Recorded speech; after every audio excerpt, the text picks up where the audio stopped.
பக்கம் ஏதாவது ஒரு பொருளை வாங்க போறீங்க, அந்த பொருள் நீங்க கொண்டு போயிருக்கிற பணத்தை விட அதிகமா இருக்கு. என்ன செய்யறது, நீங்க வாங்க முடியாம திகைத்து கொண்டிருக்கும் பொழுது அந்த விற்கிறவர்கள் பார்த்து அதை கொஞ்சம் விலை குறைச்சு அதை உங்களுக்கு லகுவாக்கி கொடுப்பார்கள். அதை எளிதாக நீங்க வாங்குவதற்கு ஆண்டவர் வழியை திறப்பார். அதுதான் என்னதுங்க, அனுகூலம். அல்லேலூயா. ஆக கர்த்தர் நம்முடைய வாழ்க்கையில் என்ன செய்ய போறாருங்க, ஆச்சரியமான அனுகூலத்தை கட்டளையிட போகிறார். ஆமென்.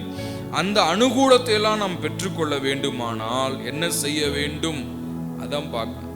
ஆமென். இன்னைக்கு அனுகூலம் ஒண்ணு, ஆஹா ஓஹோ, இன்னைக்கு இனிமேல் எல்லாம் நமக்கு கிருபை கிடைச்சிரும், இனிமேல் எல்லாம் நமக்கு வாய்க்க பெற்றும் அனுகூலம் கிடைச்சிரும் அப்படின்னு சந்தோஷமா இருக்கு.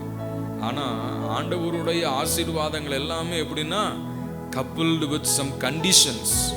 ஆமென்.